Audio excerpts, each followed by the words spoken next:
Assalamualaikum. My name is Sakina and today we will learn Pak study. Pak study of Sindh board. अब हम लोग करनी है chapter number 1 की exercise. तो अब हम इसे करते हैं, राइट यस और know against the following statement. अब हमें यस और नो में से जवाब देना है। Before Islam Brahmins were responsible for the defence the country and maintenance of law and order in the South Asian society.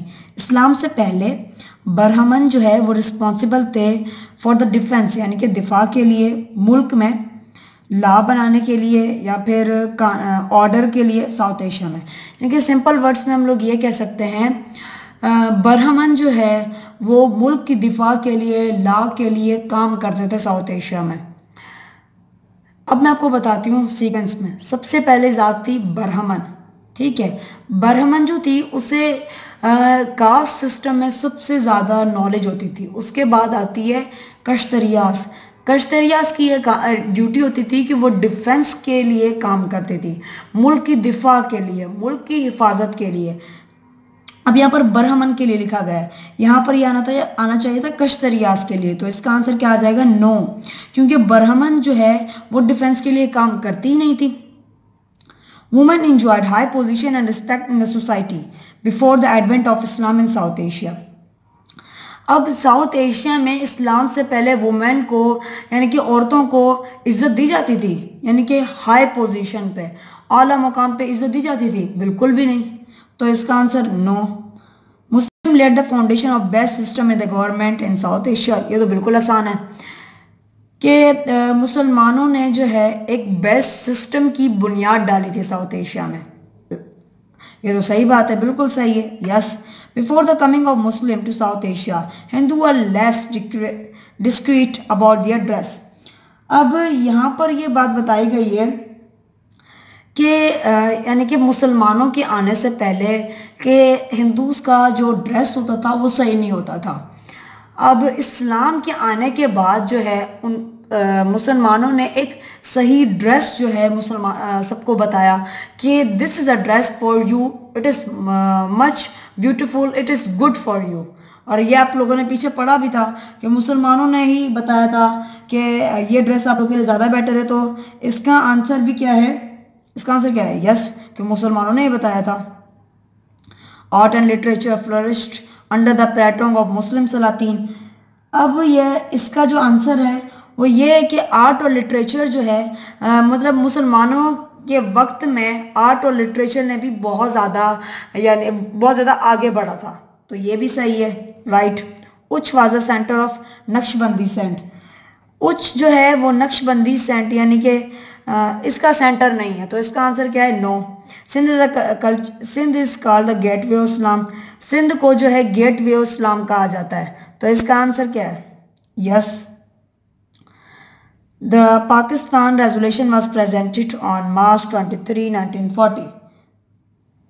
Pakistan resolution जो है प्रेजेंट की गई थी 23 मार्च 1940 को। और कहाँ प्रेजेंट की गई थी, इसका आंसर आप मुझे कमेंट बॉक्स में बताइएगा। अब हम करते हैं फिल इन द ब्लैंक्स, या फिर एमसीक्यूज भी कह सकते हैं क्योंकि एमसीक्यूज भी बताए गए हैं। The new art which was created after the coming of Muslim in the south Asia is called. इसका मतलब ये है कि एक आर्ट बनाई गई थी मुसलमानों के आने के बाद और इसको एक नाम दिया गया था। उस आर्ट का नाम क्या है? इस्लामिक आर्ट, गांधरा आर्ट या इंडो इस्लामिक आर्ट? उसका नाम है Indo Islamic art.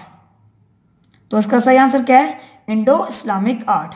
Quaid-e-Azam demanded reforms for NWFP in the year of 1927।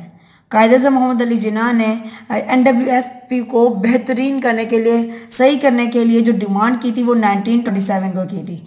Muslim League was founded in 1906। Muslim League की जो बुनियाद बनी थी वो 1906 में बनी थी। The dash of Allama Iqbal show of the Muslim League new way of the basis of which they achieve Pakistan. अब कायद-ए-आज़म मोहम्मद अली जिन्ना ने अपनी फीलिंग्स का, या फिर कह सकते हैं अपने एहसासात का जो है इजहार जो किया था कि हमें पाकिस्तान को जो है अचीव करना है, वो कहाँ किया था? अलाहाबाद एड्रेस पे या मद्रास स्पीचेस में? अलाहाबाद एड्रेस पे। तो इसका आंसर सही क्या है? Allahabad address. The Lahore resolution was presented in the year Lahore resolution जो है कब प्रेजेंट की गई थी, 1946 में, 1940 में या 1935 में? तो इसका सही आंसर है 1940। In 1945 AD, Dash came in power in England, which sent a 3 cabinet minister mission in the South Asia.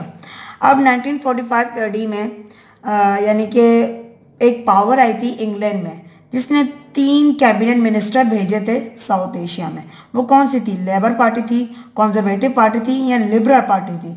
तो वो पार्टी थी labour party. On June 3, 1947 AD announced the partition of subcontinent into 2 separate states. 3 जून 1947 को announce किया गया था कि पाकिस्तान कह रहे हैं, सॉरी गलती से मुंह से निकल गया, सब कॉन्टिनेंट जो है वो सेपरेट स्टेट या 2 सेपरेट स्टेट में डिवाइड हो जाएगा। माउंटबेटन, क्रिप्स, सिमन, यानी कि इन तीनों में से किसने कहा था? माउंटबेटन। माउंटबेटन जो है वो आया था और उसने ये कहा था कि भाई 2 सेपरेट स्टेट में इसको डिवाइड करेंगे, इसके अलावा कोई और सॉल्यूशन नहीं है। तो हमारा फर्स्ट चैप्टर यहीं पर ख़त्म होता है। मिलते हैं नेक्स्ट चैप्टर में। Thanks for your time.